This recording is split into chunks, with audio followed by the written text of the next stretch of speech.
All right. We saying on the setup that's kind of clean, huh? I was gonna say, bro, it's looking nice and fresh.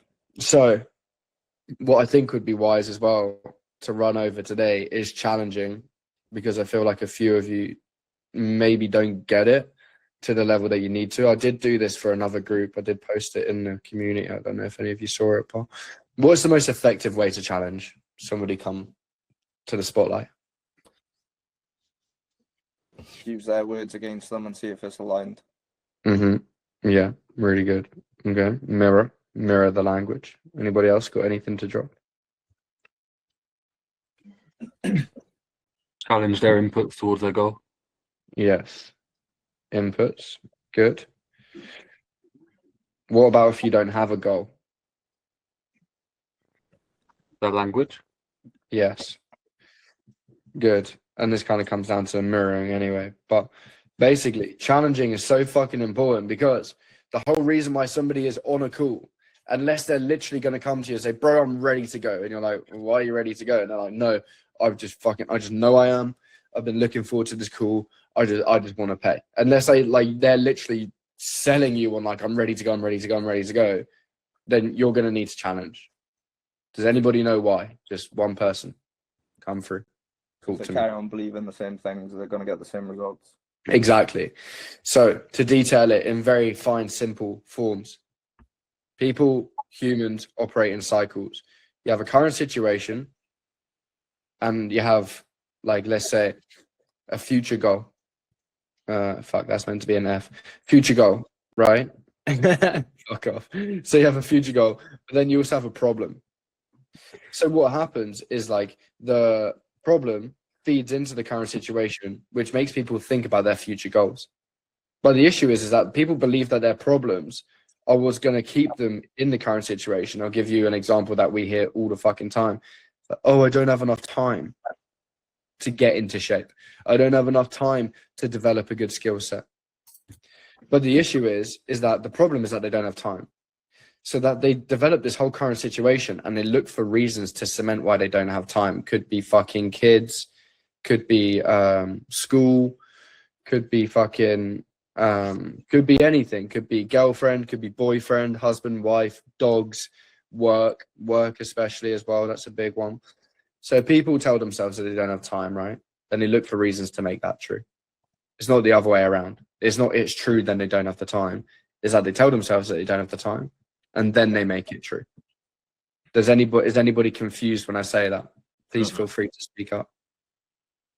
No, it's good. No? All right, cool. So basically what happened, the reason that we need to challenge somebody is because they're looking at something like this, which means that when they start to visualize a life that they want to live, they're basing it off their current situation. So if they tell themselves they don't have time, what's their goal going to be? I want more time.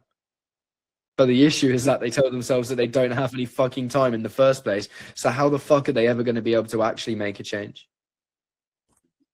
They're not. So the point is like, how can we actually put them in a position where they see their situation as, one, the problem's not there, so that their future goal is as a byproduct of their perception. I'm going to put P for perception. It means problem up here, but it means perception down here. Their future goal as a perception that is actually fucking achievable, first of all. And that all they need to do is change the way that they look at the problem. So instead of looking at the problem like, fuck, I haven't got enough time, they're like, well, they look back at it, they're like, how can I make enough time? Oh, fuck, I realized that I'm unnecessarily working an extra 15 hours a week. I'm going to the gym for 3 hours a day. I'm going out and they check their screen time. They're death scrolling for an hour a day. Fuck, now I've got an extra 15 hours a week that I can invest into my goals. Shit. But you know why people say that they don't have the time? They don't want to find the time. Deeper. Well, they know they're going to have to do stuff that they don't want to do right now in order to get something else. And why don't they want to do those things? Fear. Exactly. So every fucking problem that you hear on a call, whether it's fear, whether it's fear, got carried away, whether it's time, whether it's I don't have the money, whether it's knowledge, whether it's fucking lack of resources, whether they tell you that they don't know where to start, whether they tell you it's fucking age, I'm too young, I'm too old. Anyone think of anything else? Friendship circle, maybe, if they want to get super gay and they want to be like, oh my god, it's my friendship circle. Like, it doesn't matter. Because it's They have none to of talk it. to their partner. What do you say, sorry? They have to talk to their partner. Yeah, exactly, right? Like, they're always like, oh, my girlfriend gets in the way. Like, this is in not in objections. This is in the discovery phase when you're just asking the questions. When you ask something like, what stopped you from achieving 10K a month? They're going to say, like, time, money, knowledge, resources, don't know where to start, age. They're going to say, Life. what was it? Oh, friendship circle, partner. My wife isn't very supportive. My husband isn't very supportive. What you're going to find here is that your path from the start of the call to the close, when you ask what stopped them, there's going to be this piece of the puzzle that you need to put back in here in order for them to actually close. Because if they tell you that they don't have the time, they're going to continue to think that they don't have the time. So then when you pitch them $5,000, $10,000, $20,000 as an investment, they're going to be thinking, fuck, I actually don't have the time to do this. And then they're going to continue in the same loop, in the same cycle, in the same problems. Everyone's fucked. You remain without commissions. They remain without change in their life. No one benefits from that conversation if you don't know how to do this effectively. So how do you do it effectively? The easiest way to challenge somebody, or let's get some examples on the floor actually. What is the easiest way that you guys would like to challenge somebody if they gave you any of these examples? Would you just say, can I challenge you on that? Yeah, and then how would you challenge? Reframe. Reframe. Okay, come on, keep it going. Kind of read Analogies. Fucking hell, not just analogies. I mean, like, give me the fucking reframe that you would like. That you. Um, Well, you find what you look for, right? So if you look for all the reasons why you don't have enough time, how likely are you to ever find the time to actually yada yada yada? Okay. So you find what you look for, and if you look for reasons to tell yourself that you don't have the time, how likely are you to ever find the time? Okay. Now, what if somebody came back and said, well, how can I expect to find the time? I've got 4 kids, I'm a single parent, and I take my kids to school every morning, I work a full-time job. I literally have no time. How do you expect me to find the time? Do you feel like there's someone else out there who has got a busier schedule and still made it work, knowing that the outcome is going to be more beneficial than finding time? Good. That's what I was looking for. I'm sorry, I'm fucking ill. So We could just use like, oh, if your best mate wanted all these goals and he's got all this ambitions and stuff, would you tell him to let that be the reason why you don't actually achieve it? yes. So basically, inevitably, what we're doing here, people, is we're bringing in one concept that you can apply to every single area of the sales call and your own life to help you objection handle yourself, or to help you understand that there is a better life for you out there, or to help them understand that there's a better life with less limiting beliefs. It's called third person perspective. So what you're doing in essence, right, is you're helping, like, this is how they're looking. This is when they come onto a call. They're looking at their life like this, start to end. When I get here, okay, cool. Then when I get to here, I'm going to go here, here, here, here, until they get to fucking 10K a month. Then they reach 50, they hit 10K a month, and they think, oh my God, I'm fucking rich. And then they realize that 10K a month is actually fuck all. The issue is that, like, well, the good thing about this is that when you help them look at the way that they're seeing things, it's actually very healthy. Because you can help them see, it's like, are you looking at things in a way that's actually helping you get to your goals? Is the way that you're looking at things right now helping you? Or do you feel like that's actually holding you back? No, I feel like it's holding me back. Why do you feel like it's holding you back? See, do you see the way that you're getting them to analyze their own perspective through questions rather than you telling somebody what it is? Because otherwise you're just like, yo, dumbass, stop looking this way, look this way. People are going to be like, oh yeah, well, thanks, man. Like, now you just fucking ruined it for me. Versus if imagine like the feeling that you get if you're somebody, right? And like a few of you would have encountered this with me or whoever brought you here. When your perspective genuinely changes, what type of feeling do you get? Relieved. Awakened. Awakened, relieved. Yeah, it's a nice feeling, isn't it? It's like refreshing. You're like, oh damn, that's cool. I didn't think of it like that before. You know? But imagine somebody just told you the answer. You're like, oh fuck, yeah, I mean, obviously. Duh. Like, you know, because the ego gets in the way and all of it. Like, not all of the time, but a lot of times the ego can get in the way. It's like, well, obviously that's the case. So if you ask somebody questions, they believe that they change their own perspective. But they're not changing their own perspective. You're changing their perspective through questions, but because the questions are provoking their thought process, you're then helping them change the way that they look at things by looking at the way that they look at things. Is that making sense? Yeah, for sure. Bars. Absolute bars. Mhm. Yeah, good. Fuck me. Good. I'm glad. So when it comes to this, kind of like sidetracked a little bit, but I'm glad that we covered this because you're going to be able to pick up on what type of prospect to shift through the conviction, the words that they say, because the words that they say displays the mindset towards their outcomes or their input. I'll give you an example. Behaviors or body language. If I turned around to you and I said, like, do you believe that you can hit 10K a month? And you're like, yeah, I think so. And you're acting all nervous. I'm like, damn, this girl's going to need like a bit of an arm around the shoulder sort of thing. Do you know what I mean? For example, if a prospect was looking like they doubt themselves a lot, I'm not going to say like, you know, what emotions do you feel when you realize that your mum's fucking broke because of you? Like, that's going to send them to the shadow realm, isn't it? You know what I mean? We don't want to do that. You know, we don't want to make well, I guess sometimes we do, but like, you know, if somebody's already in the shadow realm, like, you don't want to push them fucking further down because they're already suffocating in their own self-doubt. So the last thing that you want to do, is make them feel more of that, you know? And so this is what I mean when it's very much like you have to be present on the call. Meditation is a practice of listening, right?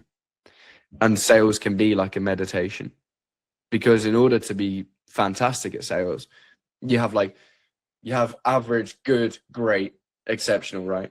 In order to be, I would like to say that I'm like probably somewhere in the exceptional bracket, maybe not, depending on who you ask, but like I would personally say that I am, and I would back myself against any single salesperson in the entire world because I understand what sales actually is, and all it is a meditation.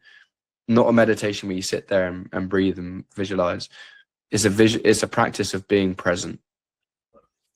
Because when you're present, you pick up on every single word, on every single flinch, on every single eye flicker, on every single change in body language, on every single change of tone and energy. It's like fighting is an easy example, and I always relate it back because it's just the easiest one to refer it to. It's like if you're fighting someone and you hit them with a, like, I don't mean like on the street, by the way, I'm not that type of guy anymore, but like if you're in a ring and you're sparring and if you're competing and you hit someone with a big punch, you recognize through their body language, they tense up, they're against the ropes. It's like, you know that impacted them because you're fully present and you're locked in on the target. It's the same thing when I'm on a sales call, and I want all of you to interpret this immediately. When you're on a sales call or a role play or whatever, I want you to be fully present. Nothing exists outside of that fucking square in front of you. You don't even look at the screen, right? Sometimes when you're talking, you look into the camera. When they're talking, you look directly into their fucking eyes and you watch and you analyze and you assess. Because when you do that, you're present. You're not thinking, oh, fuck, what question do I ask? You're like, no, I fucking know who this person is. You know, you're figuring them out through just analyzing. Go on, someone have a question. Don't want to go too far in the trenches. Hand up? Did I hear a hand up, or was it in the chat? These comments. No. Yeah, I'm doing it. So do you not go about taking notes for your sales calls then?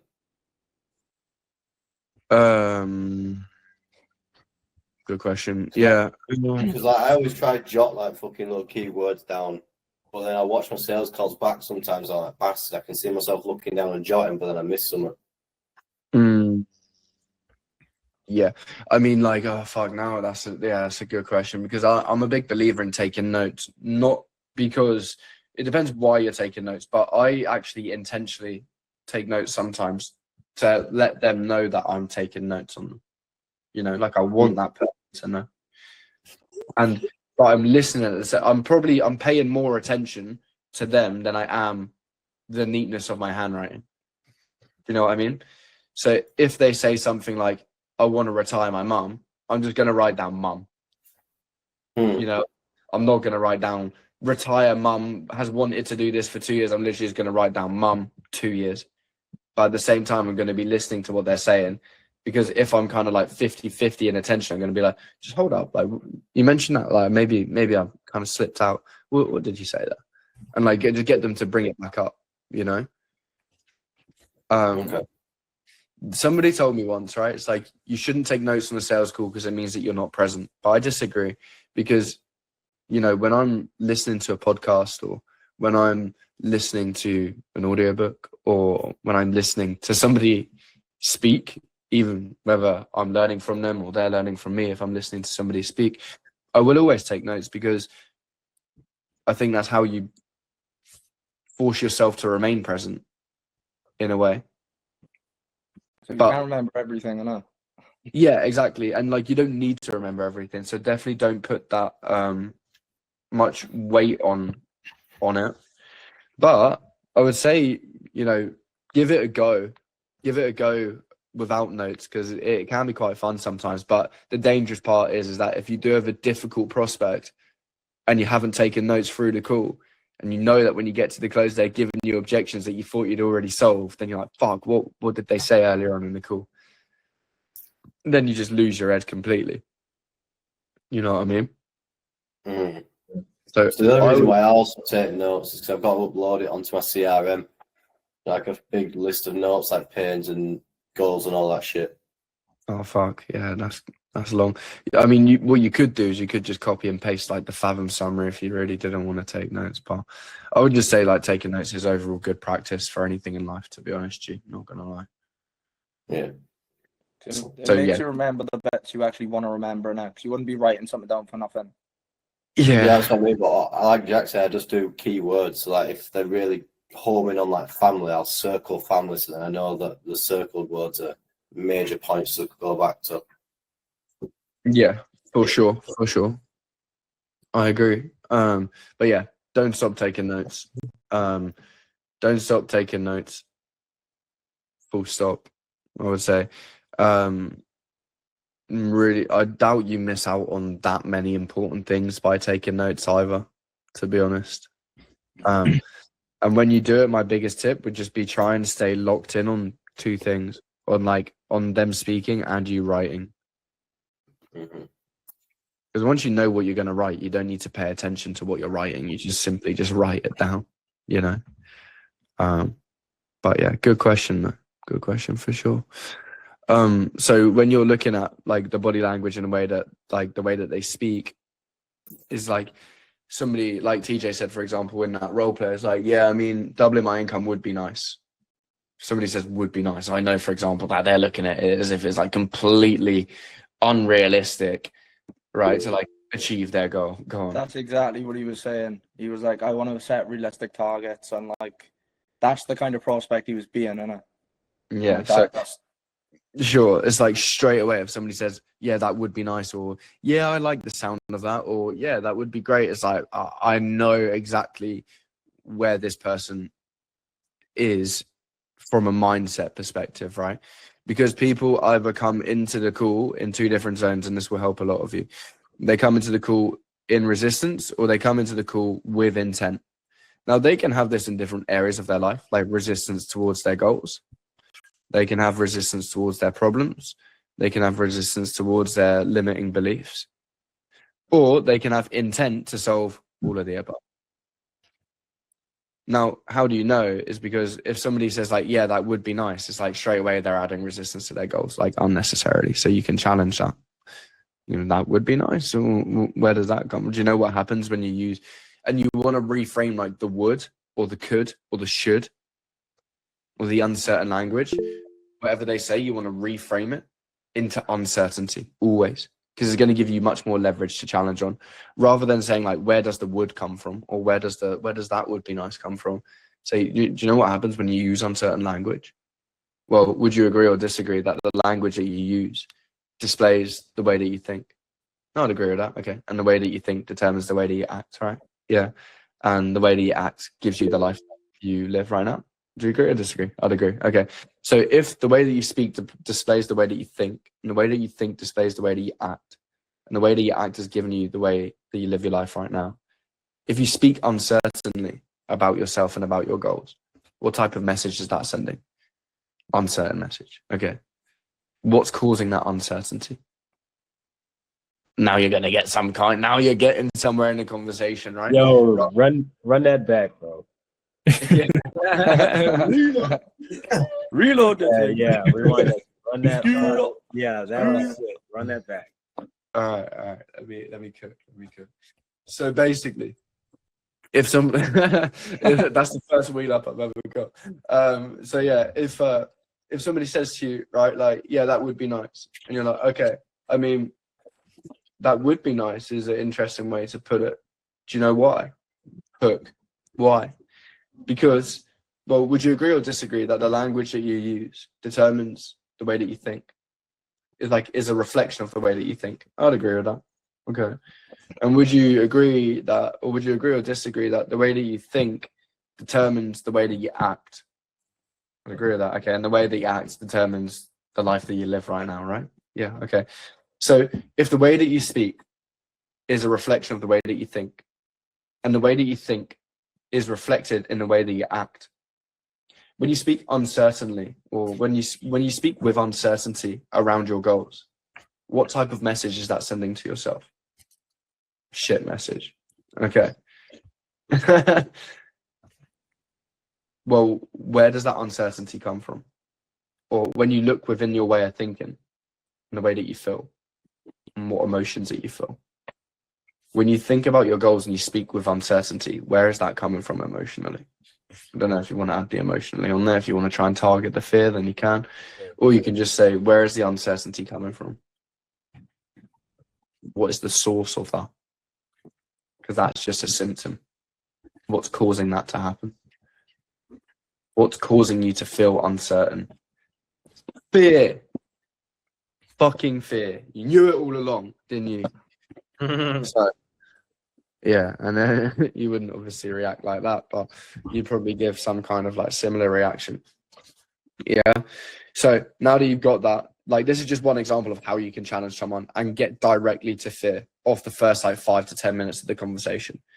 Because it's all about just understanding, again, going back to this like weird like cycle thing, is like everyone puts these problems ahead of their goals, but really like the main cause for all of these is fear.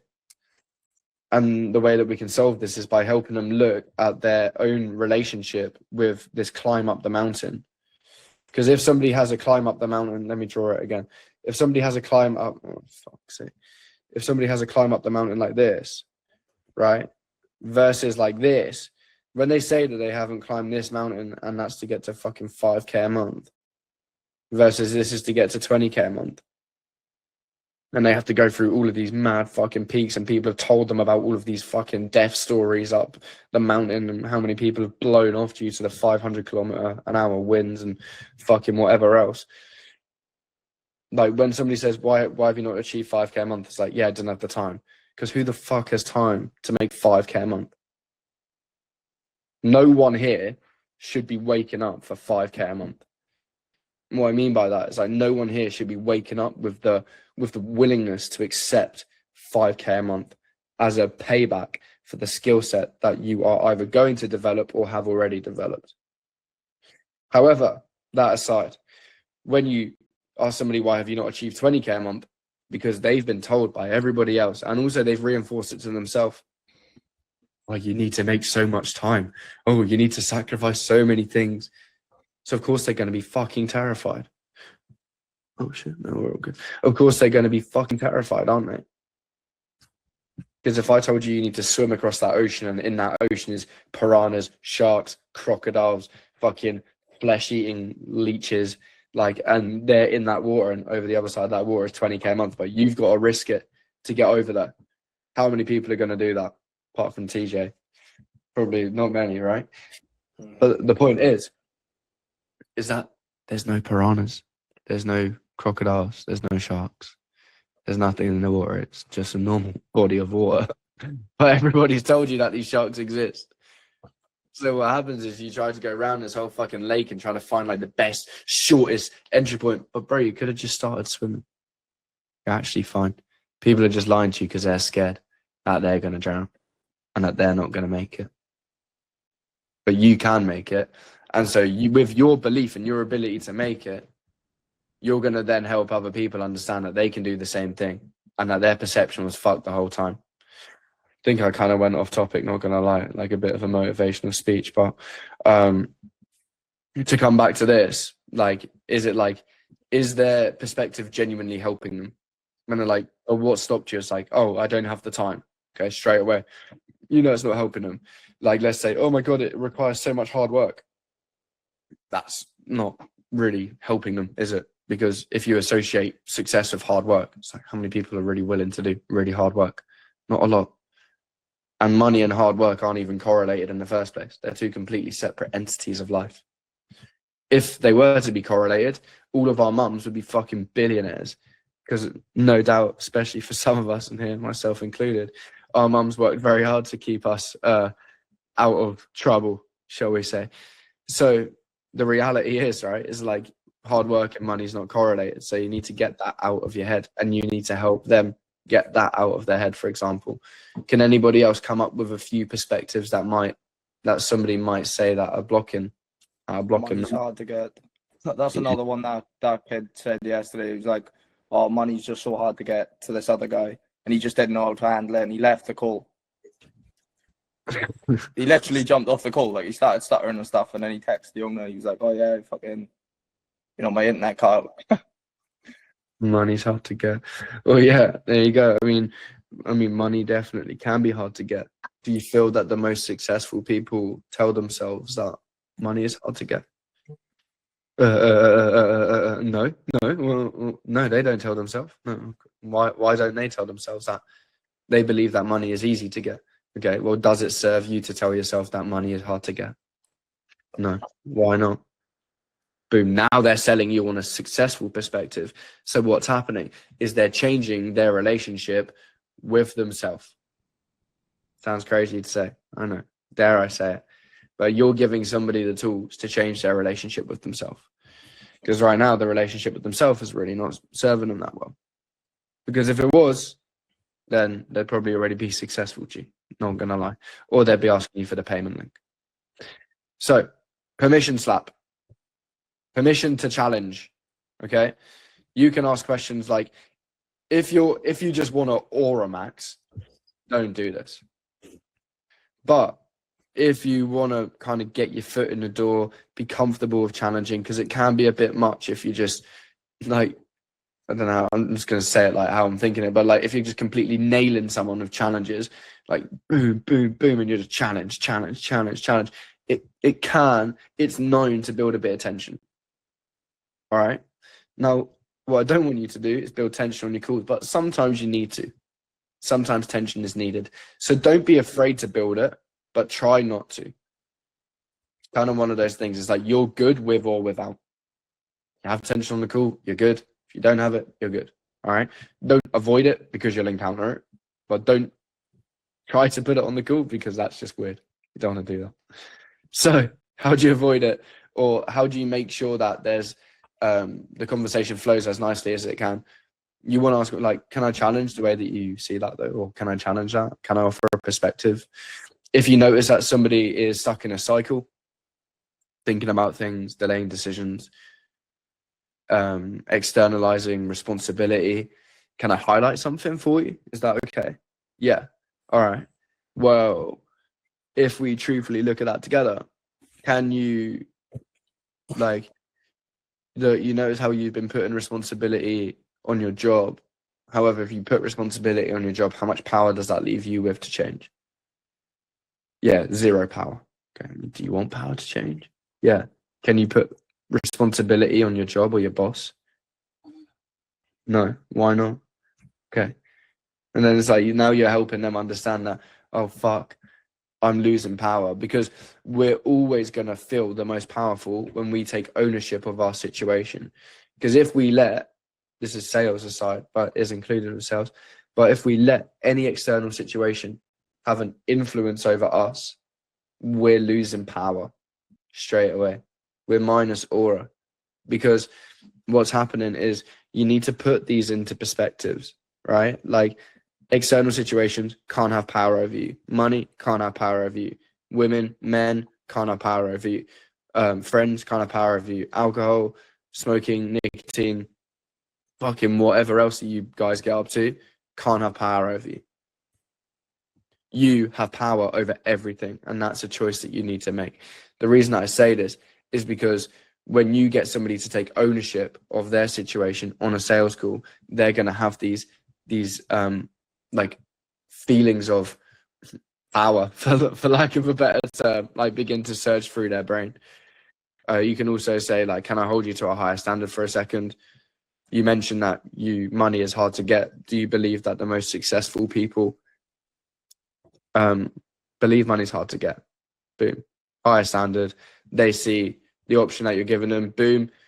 Option A, money's hard to get. You're a fucking retard with that perspective. Or option B, higher standard, rich, successful motherfucker. Do you want to be him or not? There you go. Okay, so would you agree or disagree is one way you can ask. The reason that you don't just be that geezer, I see so many closers do it, even people who are making good money or teaching a large amount of people say this, and it just pisses me off. Like, would you agree?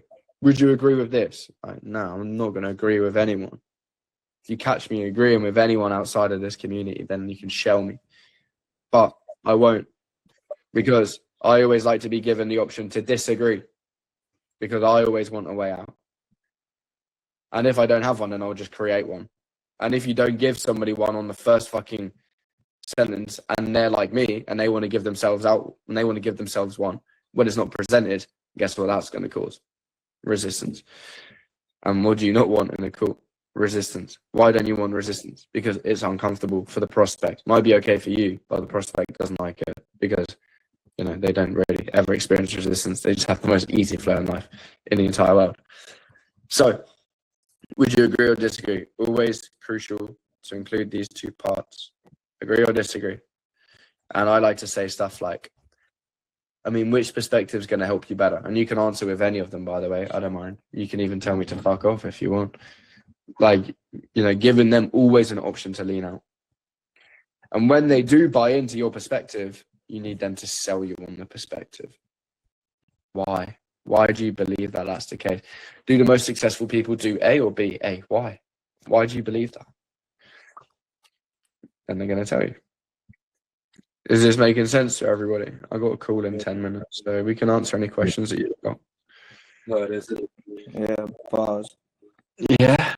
All right. Good. I actually meant to record this with my camera for YouTube, but I completely forgot because I just got into the zone. But it's all right. I'm glad that you lot have benefited from this. But yeah, like a lot of times, what's going to happen, right, is you're going to be putting spotlight on prospects so much. Like, imagine if I just stood in front of you and I just held a fucking torch into your eyes for like 10 minutes. I'm just going to be like, bro, get that fucking torch out of my face, right? And that's exactly what is happening, but like without a physical torch. So what's going to happen at some point is the prospect's probably going to try and put the torch back on your face. We call this spotlight control. Now, they're going to do this by asking you a question, something along the lines of, okay, well, what did you do in this situation? Or how did you make this work? And they're going to try and defend their position, right? Or ask a question that throws the whole conversation off topic. Your job is to help them is to not answer their question and to answer their question with a question. Because you are the question asker. You are not the question answerer. The only time that I would say you can answer a question is after the pitch, if they have some kind of technical questions or whatever. Because you're probably going to need, if somebody says, how long is the program? And you go, well, how long do you think it is? Like, it's not, you're going to get the best response, right? Yeah. Did you not read the fucking VSL? Yeah, exactly. So yeah, I can't remember what this is for. But yeah, like when you basically want to challenge excuses. Oh yeah, what things do you want to challenge? Excuses and anything external. Kind of already ran over this. Ownership is stuff like I haven't worked hard enough. I was procrastinating. I didn't make the time. But these are all symptoms, and so you want to go behind. So you've always got cause and effect, right? Cause and effect meaning what's causing you to not work hard enough? What's causing you to procrastinate? Do you feel that the most successful version of you procrastinates? No? Why not? Okay, so what's causing you to do that? When you look inside of yourself, like what internally is causing you to procrastinate? And you can keep going. Like, why do you do it? We've already run over that. Where do you do it? Everywhere. Isn't it cool? So that is challenging as a whole, ladies and gentlemen. I hope you enjoyed it.